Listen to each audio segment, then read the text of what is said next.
New Year. Most important holiday for me.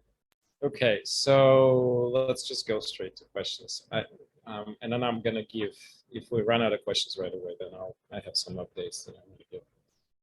Okay, so question about eating outdoors. So I'm not gonna give you an easy answer here.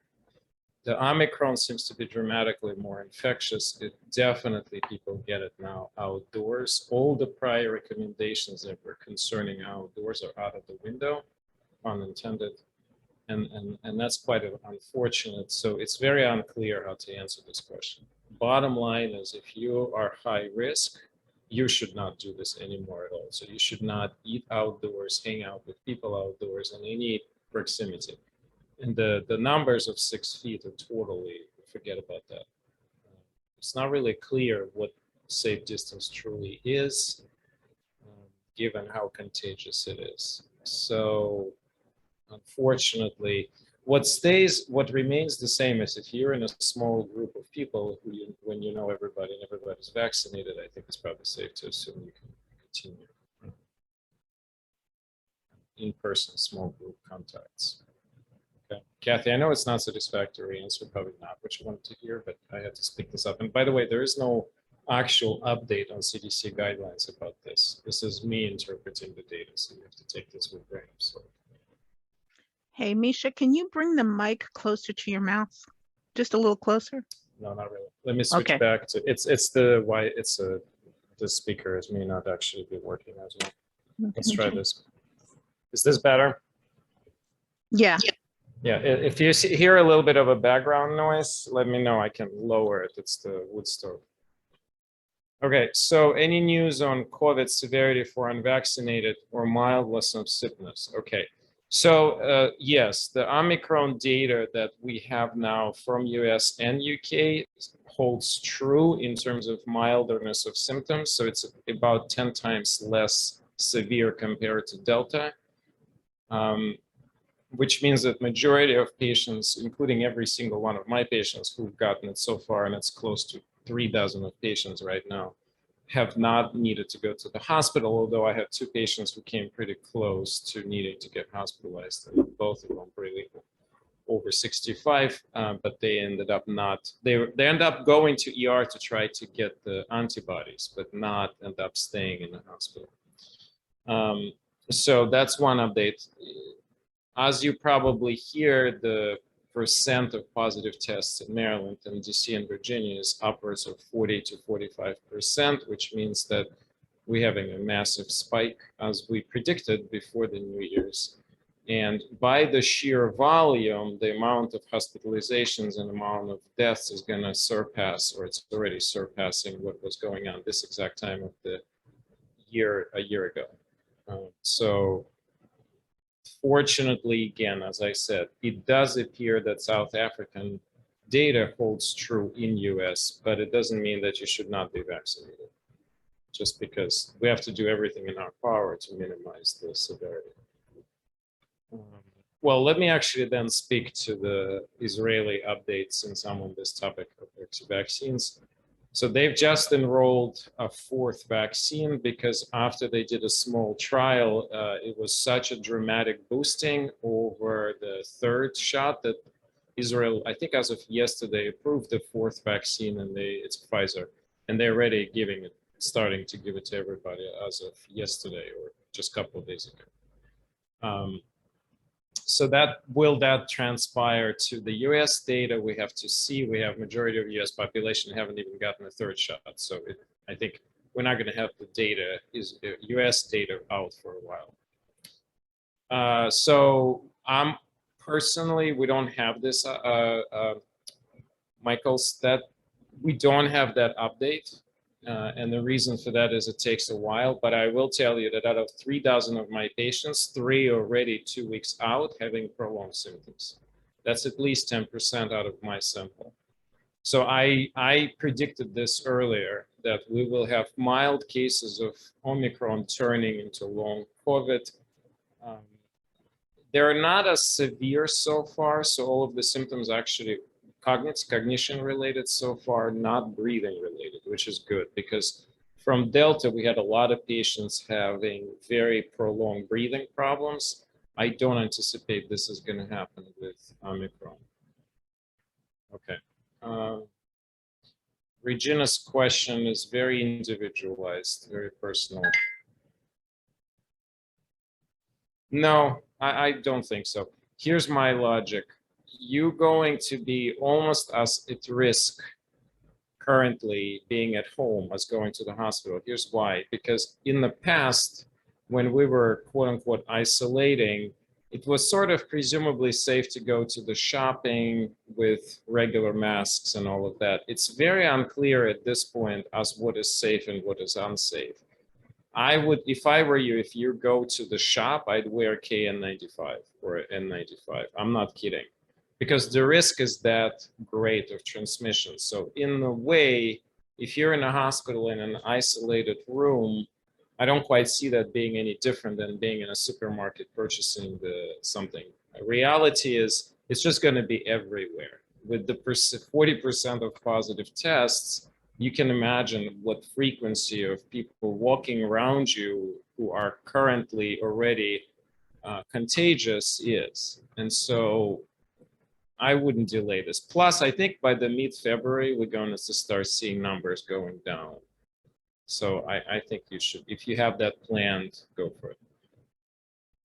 So yeah, in-person treatments. I actually think it's the same exact answer what I just gave.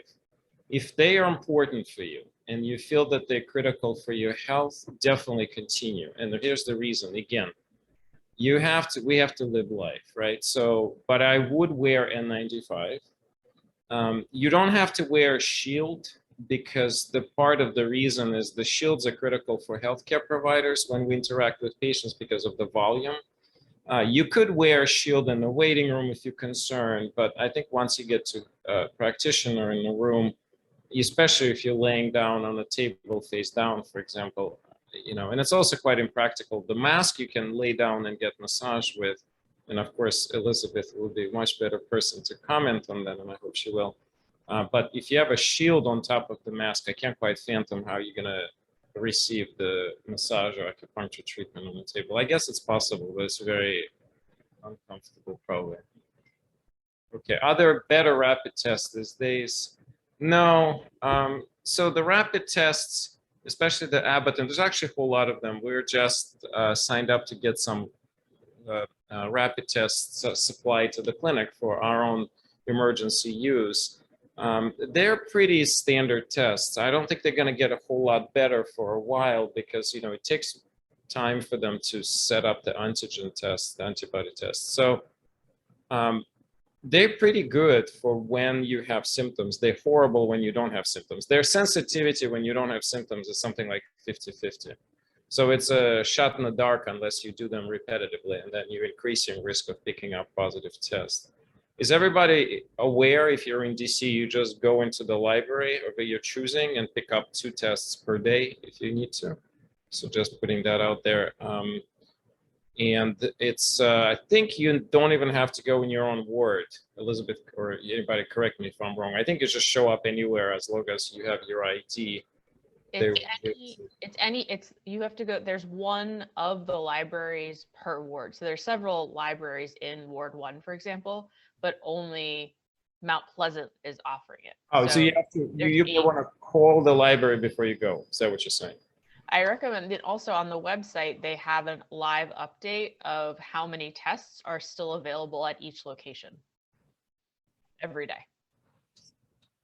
Okay. Okay, so let me give you a couple of a PCR test at any library. Okay, I think I caught up on questions. Let me give you a quick update on a few other things that I meant to speak about. So one is Paxleted. So you're probably familiar that it's been approved. It's relatively effective. I think the effectiveness against hospitalization is still closer to 90%. The problem is, and I'm trying to figure that out, the problem is that the initial batches are going to be highly limited because apparently they're having a hard time wrapping up the production. By the next Friday, I'll have better sense of numbers because I'm communicating with the seniors at Pfizer. I have friends there, and so I'll know better. But apparently, once it rolls out, it's probably going to be available only through the hospital systems in a particular area with a very limited number of pills, because I know some of you have been asking me about this. I also do want to give a little bit of a warning. Don't think of that this medication is going to be something that everybody's going to get. Apparently, if you're on multiple medications, there's serious risk of very bad complications up to liver failure and death. So I don't think that this is going to be similar to some taking vitamins or even ivermectin, if you're believing that, simply because of the chances of side effects a bit more serious here. So we're going to have to see how that's going to play out in post-market analysis. But, well, in contrast to ivermectin, the efficacy of this pill is extremely high. And ivermectin, who knows? So that, let me see if I had something else, but I'm at 2:15 and I think I'm good. I'd rather give more time to Elizabeth. So if you guys have more questions, drop them in the box. If it's something critical, I'll try to answer it right after Elizabeth.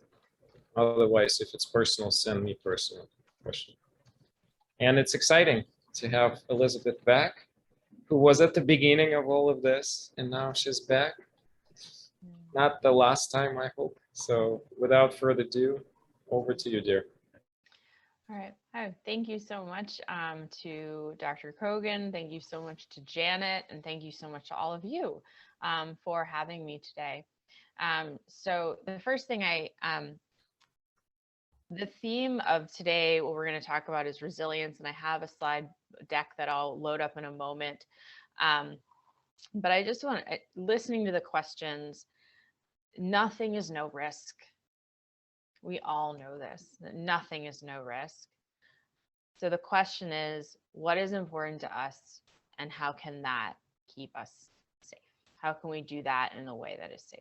So I just want to encourage you to take that with you as we actually begin this talk on, today I'll be discussing building resilience. So let me share my screen with you.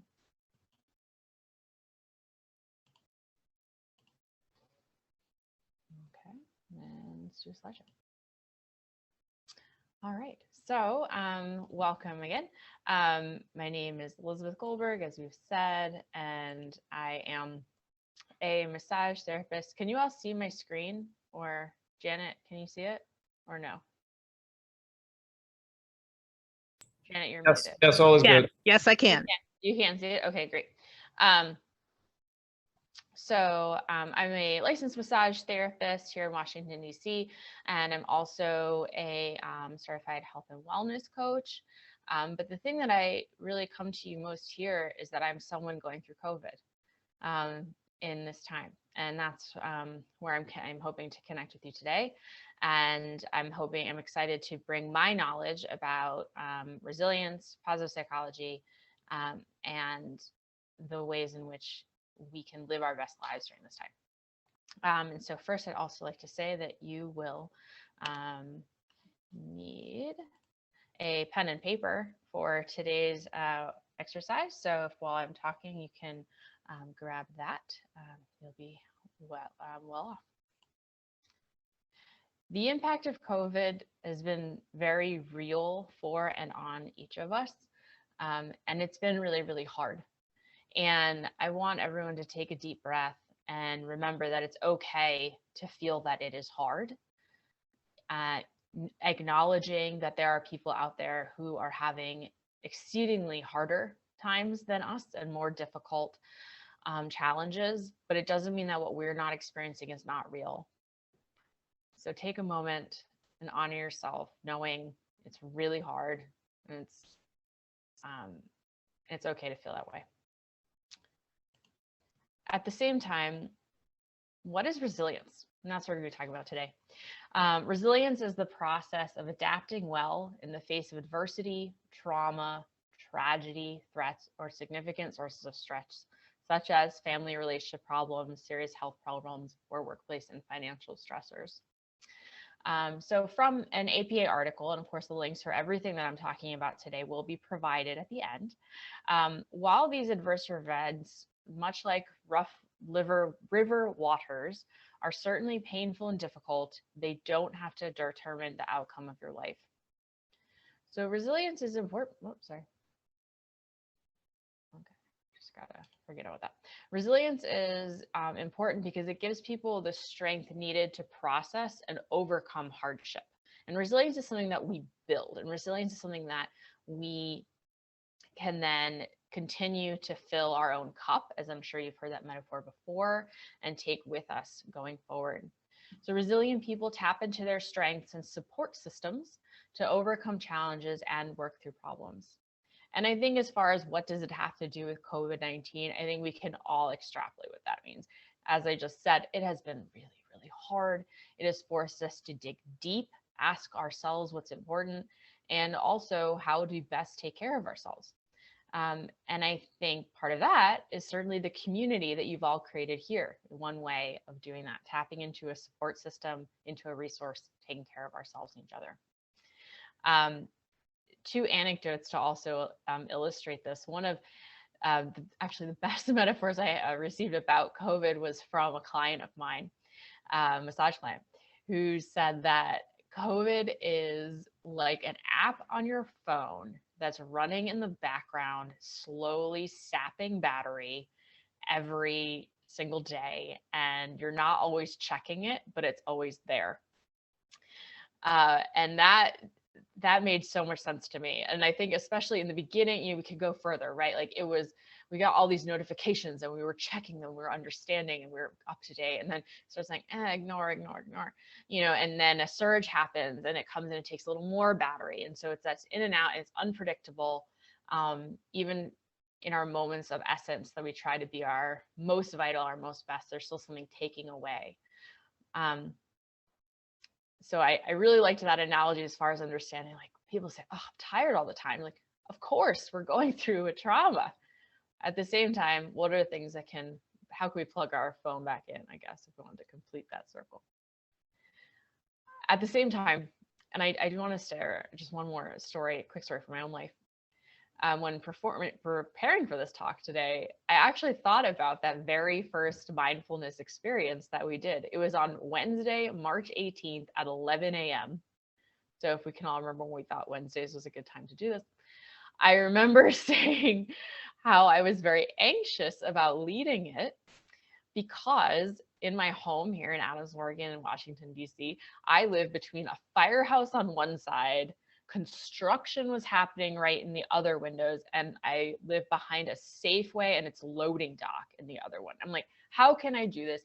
There's no, and then like, it's not fair to the people on Zoom to hear this. And then I realized that's exactly how COVID felt at that time. That was the moment. And it was true. It was emotional. It was real. I'd lost my jobs. I was completely disoriented. My family was on the opposite coast. I was flailing. But I came to the center, joined in this group, saw Janet's face, saw Misha's face, knew the people who were my support system, saw my mom's face, saw that knowing, and that was helped bring me up. And that was a moment of resilience for me. And now with Omicron, there are still similar feelings. So while the construction has ceased, the fire station's not going away. Yet I've learned where I need to work in my home when I need to. And there are also so many wonderful things in my life that have happened since then. For me, it was fully recovering from a bike accident, dancing at my brother's rescheduled wedding, taking the challenge of now reimagining my own massage practice, picnics in the park near my home. It's not the same. It's not everything. It's not normal life, but it's what I needed to focus on to stay okay and to stay healthy. And those are the choices that I've made to do so. Going back to the definition of resilience, looking here, what does it mean to adapt well? And really, what is wellness anyway? So resilience, get my mouse over here. So resilience and wellness are tied. And to use the World Health Organization definition of wellness today, Wellness is a state of complete physical and mental and emotion, excuse me, let me start again. A state of complete physical and mental and social well-being, not merely the absence of disease or infirmity. So given that health is absolutely multidimensional. So when people say, oh, you're a health coach, you talk about people eat and what they exercise, it's like, sure, that's part of it, but health is mental, emotional, spiritual, physical, relational, financial, all of the occupational, intellectual.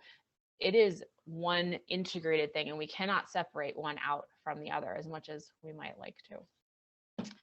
And so kind of in that sense, wellness is a verb. So let's break it down very quickly here. Our lives are in motion. We live going forward. Wellness is a verb. So physical wellness, physical health wellness, how we feel in our body, it's vitality. Mental health, how we feel. Emotional health, how we regulate those feelings. Occupational health, how we spend our time working, hobbies, etc. Financial health, how money is impacting our lives. Spiritual, how we connect with our inner selves and or higher beings. And all of these together create the picture of who we are and how we are feeling at any given time.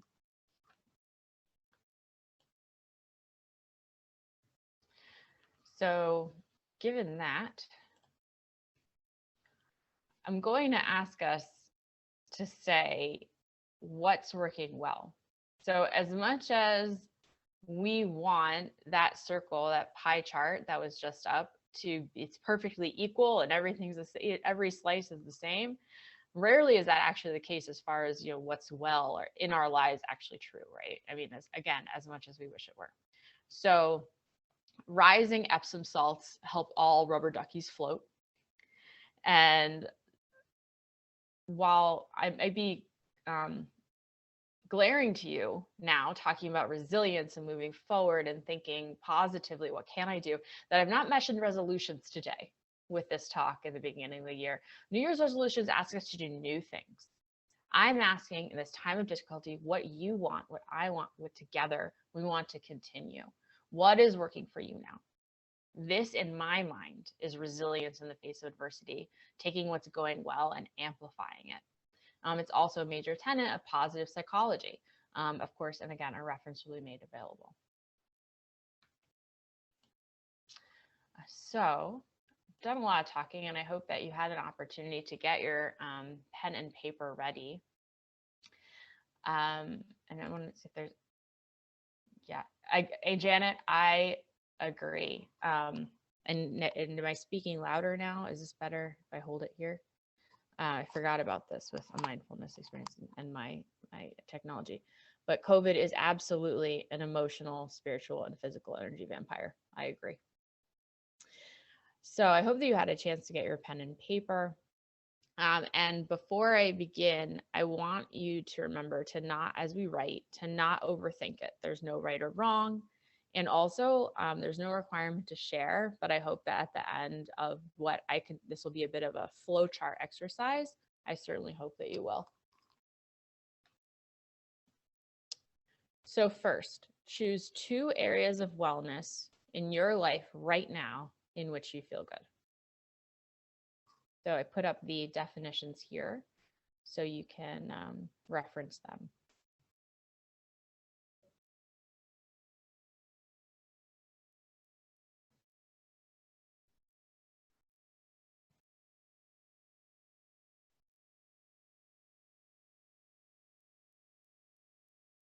For me, I would say that my physical health is feeling really good right now. I'm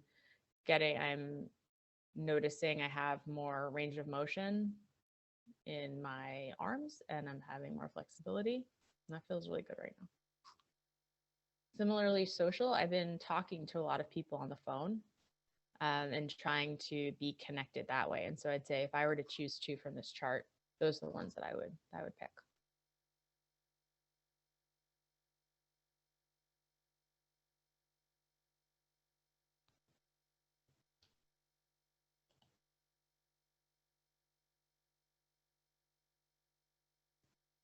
So now, having chosen those 2 areas, what are 2 concrete things that are going well? So I did a little bit of part 2 of that exercise there, just when I made the choice. So I would say if I was writing on my own flow chart here, within my own social health and wellness, being connected with friends, and what else is going well in my social connectedness life? I'm starting to participate more in the Jewish community I'm part of. So I would say that's both my spiritual, and that's definitely a concrete thing for me. And on the physical front, I am participating in the Yoga with Adriene 30-day yoga journey, which I imagine some of you are also a part of with Benji.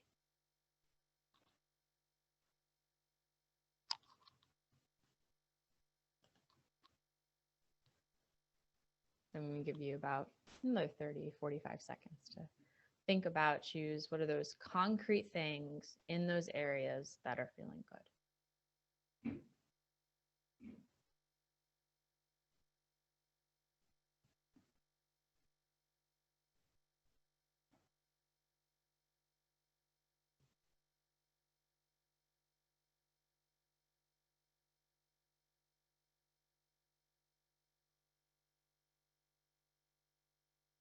Okay.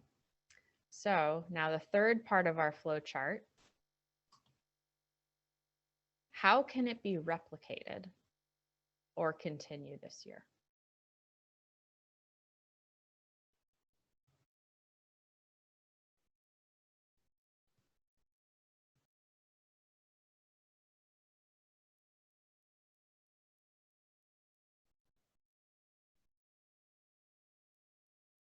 Well, I really think for me in my physical health, what's going really well about the Yoga with Adriene 30-day journey is that I have an accountability buddy. So my friend Ian and I every day just send each other a check mark in our text to say that we did it. And so I think that I will continue, for if I choose these types of things, I'll continue having an accountability buddy. That would be an example.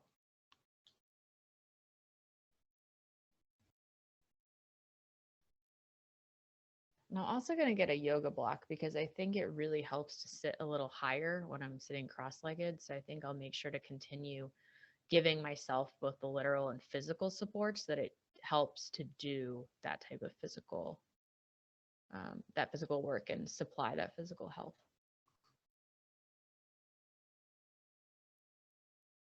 So for about 30 more seconds, continue thinking, writing again, first thought, write the correct thought. What ways you can replicate what's working for you in this moment.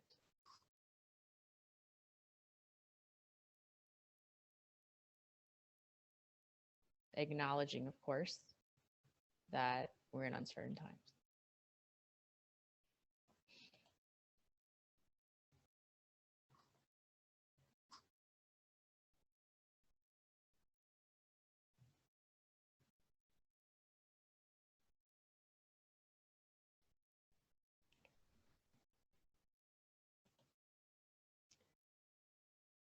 So now you can put your pen down if you are can start to complete whatever you may have been jotting. Then step back from it, if you will. And is there a theme? So yesterday, I will tell you that I was replicating this talk. I was trying to work on this exercise with my mom. And we were talking about so Kathy, are you there? I don't even know. Yeah. So my mom has started going to a personal trainer, and she was saying that she's feeling good about her physical health, and that so Kathy, unmute at any time you want here. And that she really liked the bird dog exercises that the trainer is offering, and that they're a little different than bird dogs. Oh, Kathy, do you want to say that, like, talk about what you like about the personal trainer? What I like about, do you hear me? Yes. Okay. Well, I like feeling balanced, and different parts of the body we work on. So say the bottom half, the top half are balanced. I enjoy that. And then I realize that balance is extending to other areas of my life. Say mental area of trying to, in this time, trying to stay, excuse me, trying to stay in an even keel. And I find that extremely helpful. The physical workout is extending to other areas of my life. Thank you for sharing. So I hope that example was a bit helpful in how kind of this exercise you could do at any time is asking yourself what's going well and how to replicate that. It is very easy to stick in the hard. It is easy to stick in what is being taken away. So I ask myself, I ask you, I ask us as a community to go into what's going well. So I hope that you take away from this discussion a very brief introduction to resilience and positive psychology, and design thinking, and a lot of other things that we touched upon, maybe not explicitly, but in the discussion, that you have a roadmap to continue through your journey. And similarly, you are also not alone. So thank you so much for your time. And here are the resources that I noted. Build on what feels good now to stay in the future. Other dimensions of wellness will rise and fall. Resilience is the act of coming back. And what I like right now, I'm happy to have as a segue, one way to build resilience that is very well known is through mindfulness activities, including meditation. Again, ways to fill your own cup. So it's my pleasure to hand this off today. So thank you so much. Any questions are welcome, either in the chat or to be personally. Elizabeth, could you stop sharing? Mm-hmm.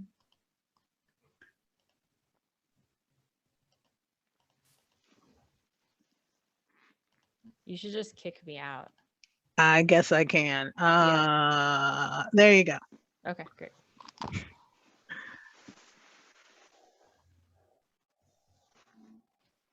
Liz, and can you put your email into the chat in case people have questions for you later? Thank you. Okay, and so now we're going to turn things over to Nancy. Hello, everyone. Is my volume okay? Yes, it's perfect. Excellent. All right, so I put a little bit about me in the chat so you can figure out how to reach me there. I promote human flourishing. So what I think that's my purpose in life, is to promote human flourishing. And then my mission is to make the tools of leadership and consciousness accessible to all people. So today, what we're going to be doing is a little bit of Kundalini inspired movement, breath, and mantra. And so we'll be moving a little bit. You can either sit in your chair where you're sitting now, or you can get on the ground if that feels good to you. I actually have a little cushion. So if you do decide to get on the ground, I encourage you to sit on a cushion or a blanket or a block, and that'll help you raise your hips. And just we'll be moving our bodies, just our upper bodies, so not our lower bodies. We don't have to lay on the floor or anything. It doesn't need to be too strenuous. I encourage you to take everything at your own pace, but the goal here is to open up the energy channels that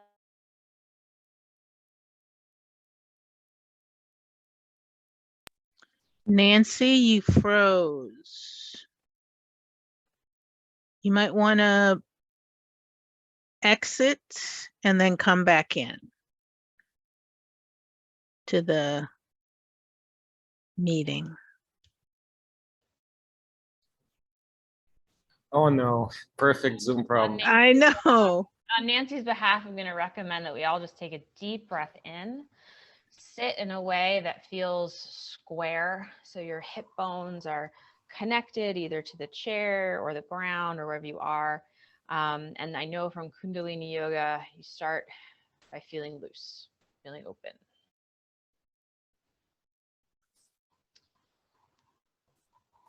Okay, hopefully she'll come back with us. She'll join us shortly. Great.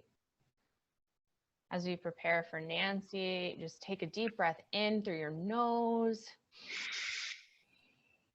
and out through your mouth. Let that be. When we get to the top of this next breath, hold it for just a moment. So breathe in, hold, and exhale through your mouth.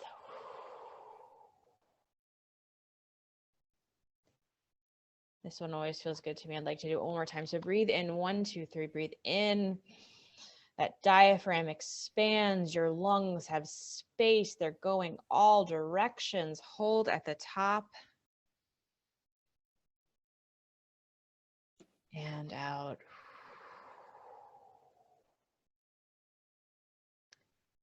So although I'm not a Kundalini yoga instructor, I have taken some, I am familiar with the practice. And so one thing I'm going to ask you to do is just start twisting a bit. See if you can continue. Maybe let your arms go. I'm back. Other side. Nancy is back with us. Nancy, welcome back. We've been breathing. I was really enjoying having some deep breaths, and I had my eyes closed, and I looked up. I was like, "Oh no!" So I apologize. So yes, let's thank you for whoever took over.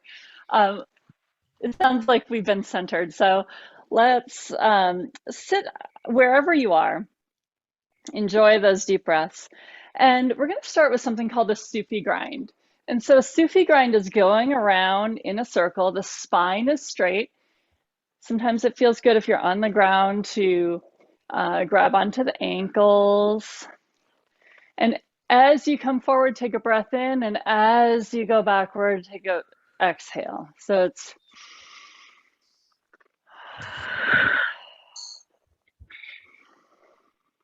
and you can close the eyes if that feels good. What we're doing here is we're opening the hips.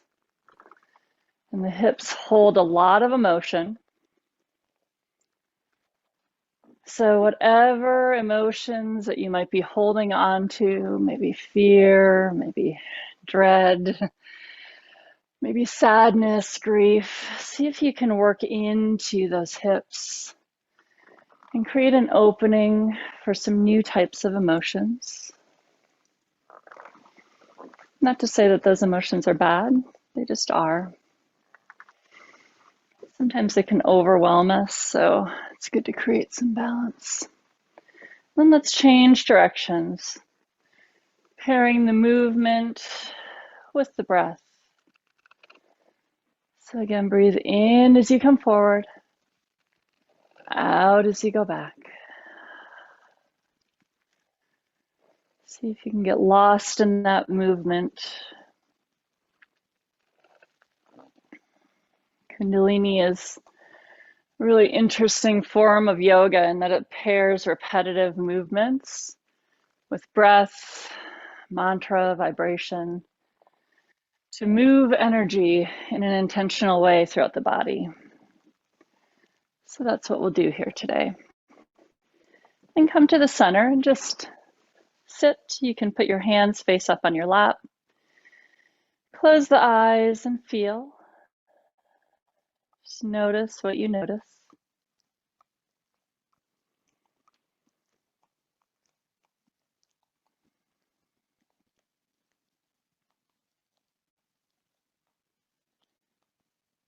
And then you can blink the eyes open. We'll go into a seated cat-cow. So if you're on the floor, it might feel good to get on your knees with a pillow or a blanket there, or you can stay in what's called easy pose, which is the crisscross. Or if you're just on a chair, sit on the chair and bring the chest forward.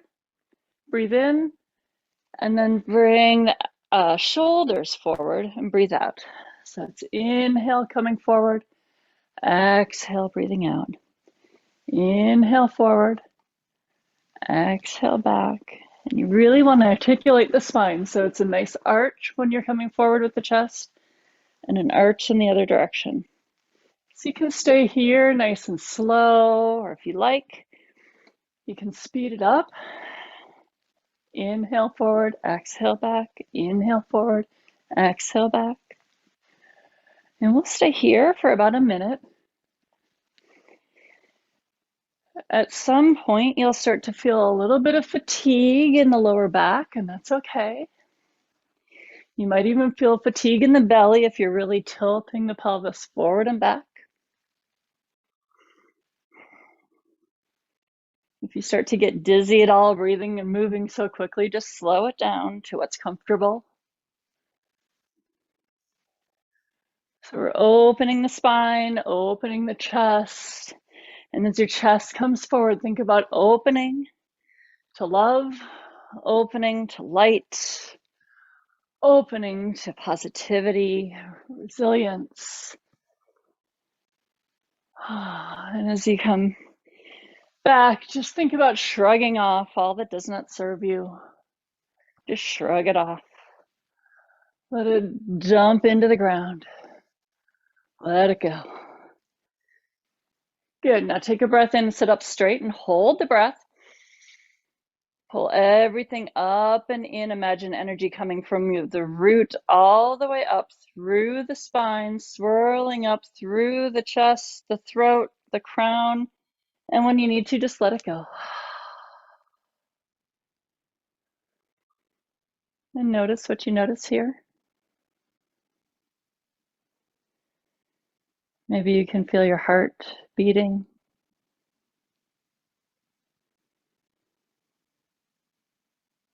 Maybe you feel a little bit warm.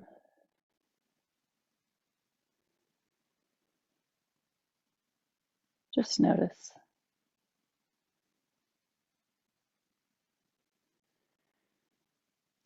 And you can blink the eyes open. We'll move into, I call it splish splash. We're going to be opening up the shoulders here. So, and we'll use a mantra called Satnam. Satnam means I am truth. Truth is my name, but it can also be translated to I'm vibrating with my highest self. So I like to think about that. I'm vibrating with my highest self. And so we're going to use a variation on that mantra Satnam, and we're going to say Sa ta na ma. Sa ta na ma. So the arms come back, they crisscross. And then imagine when you flap them over you, it's just kind of like this self-love. And you're showering yourself with love, understanding, peace, tranquility. You're creating a lot of energy here around the heart chakra, just right in the center of your chest. Sa ta na ma.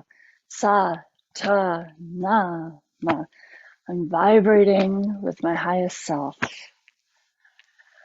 Imagining what that would be like, what it would feel like to vibrate with your highest self, being the most authentic you that you can be. Open yourself up to that. Believe it's possible. Sa ta na ma. Sa ta na ma.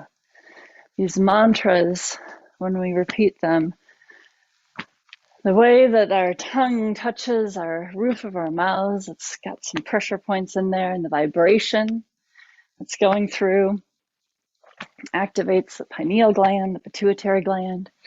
So these chants, when we repeat them, sa, ta, na, ma, they do something physiologically to us as well as the mental. Good. Now bring the arms up, take your breath in. Pull everything up and in. Imagine that energy coming up the spine, coming up, swirling up all the way. Hold, hold, hold. Squeeze, squeeze, squeeze as much as you can. And when you need to, let it go. Bring the arms down. Feel what you feel.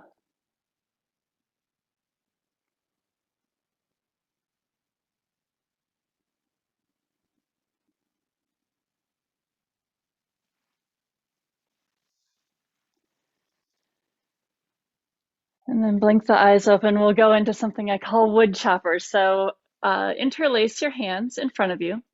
Release the pointer finger. If you identify as male, put the right thumb on top. If you identify as female, put the left thumb on top. And we'll be going up with a breath in and down. Up, breath in and down. So you can close your eyes. We're not moving the spine here. So the spine is nice and straight. It's just a movement in the shoulders. You can do it as slowly or as vigorously as feels good. Just pair the breath with the movement. Inhale up, exhale down.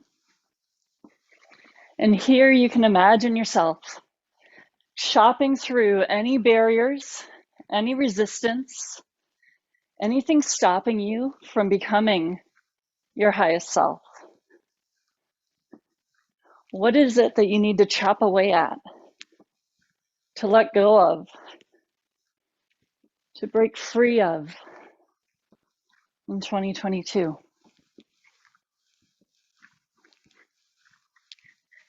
Just chop through it with your mind, chop through it with your hands, chop through it with your breath.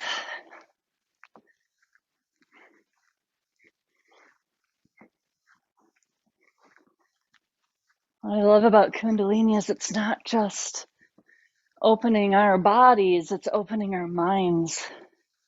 And when the two are linked, it's so powerful.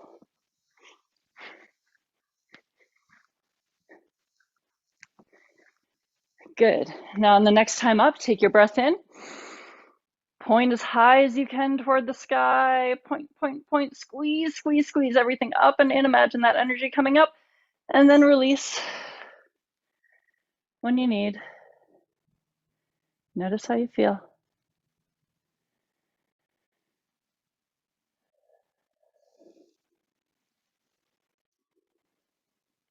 Good. We'll do a few more. This one we're going to be pushing away. So it's exhale as your arm pushes forward. Inhale back. Exhale, inhale.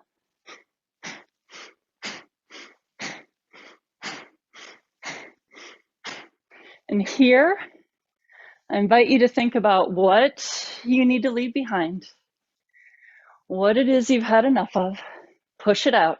Push it out of your life. Make the choice that it doesn't serve you anymore and let it go.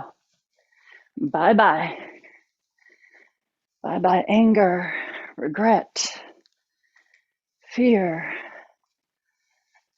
feelings of not being enough, feelings of not being worthy. None of that is serving you. So push it out.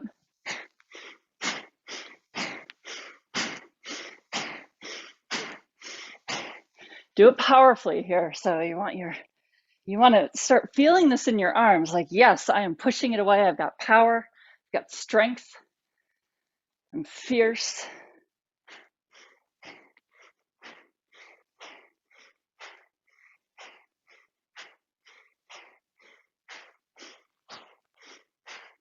Good, now push both arms out. Breathe in and let it go.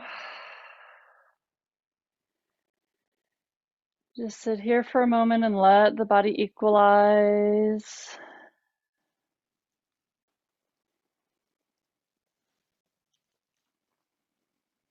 You can close the eyes if that feels good.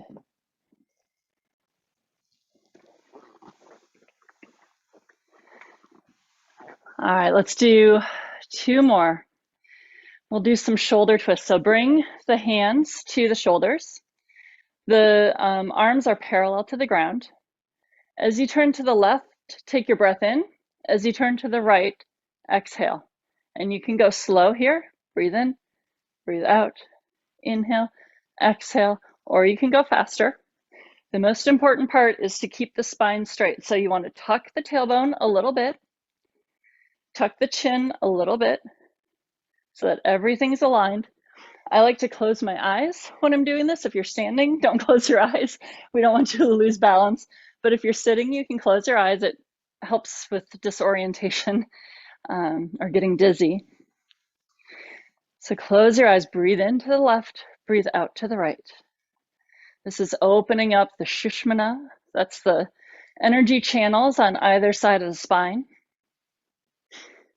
It's also opening so that we can breathe deeper into the lungs, the lower lobes of the lungs, which we don't often breathe into. Just creating more space for you so that you can put in there what it is that you choose, what you want, what is good for you.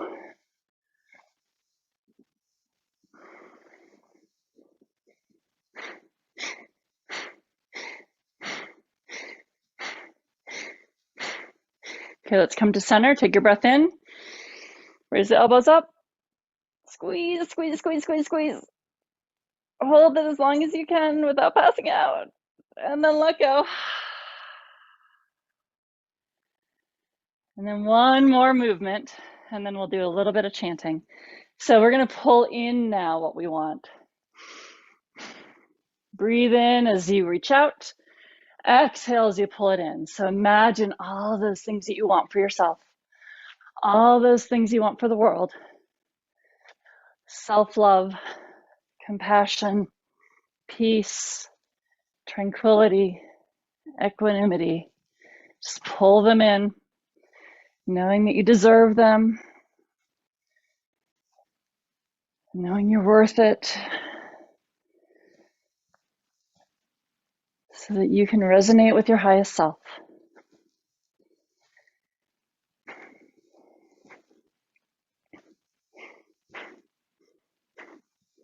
Good, let's do both hands. Pull it in, whatever it is that you need. Pull it in energetically, pull it in with your mind, pull it in with your hands. Know that there's enough. You're not being selfish.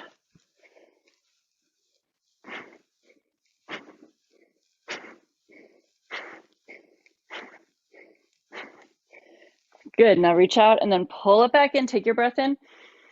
Puff the chest out, tuck the chin, squeeze, squeeze, squeeze, squeeze, squeeze. Believe that it is all yours to share, to become the light that you are. Let go. Good. We'll do a quick chant. I know we're running out of time. The chant is Sata. It's Satnam, Satnam, Waheguru, Waheguru. So again, Satnam is I vibrate with my highest self. Wahe is wow, isn't it wonderful? And Guru is going from darkness into light. So we'll just do it for a few minutes. You can open the hands to receive. You can sing along, chant along, or just listen. Satnam, Satnam, Waheguru, Waheguru. Satnam, Satnam, Waheguru, Waheguru. Satnam, Satnam, Waheguru, Waheguru. Satnam, Satnam, Waheguru, Waheguru. Satnam, Satnam, Waheguru, Waheguru. Satnam, Satnam, Waheguru, Waheguru. One more. Satnam, Satnam, Waheguru, Waheguru. Now bring the hands to touch at heart center.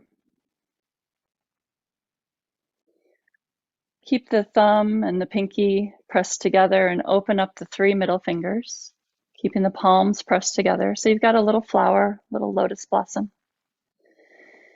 And in there, imagine planting a seed, an intention for how to become one with your highest self.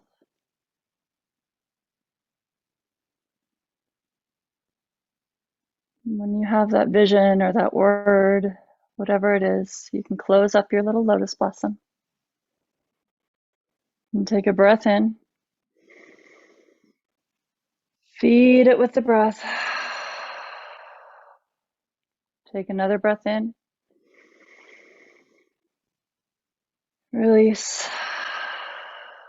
And in the last breath, put the left hand over the heart, the right hand over it, and just bury that seed deep within your heart. Let's take one more breath together. In and out.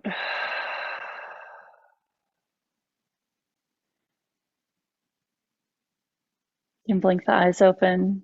Thank you for allowing me to be here with you today. Satnam.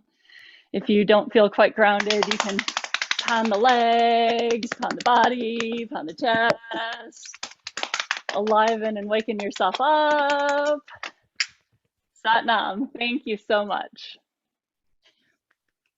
Thank you so much, Nancy and Elizabeth. That's a brilliant way to begin our new year. Thank you so much. Misha, you were going to say something? No, you said it. You know, we always compete for the same exact thing. Whoever said it. Everybody stay safe, enjoy the snow, go fully fired up with Kundalini, and we'll see you next Friday. Thank you for having me. Great to see you all. Thank you for being with us. Bye-bye, everyone.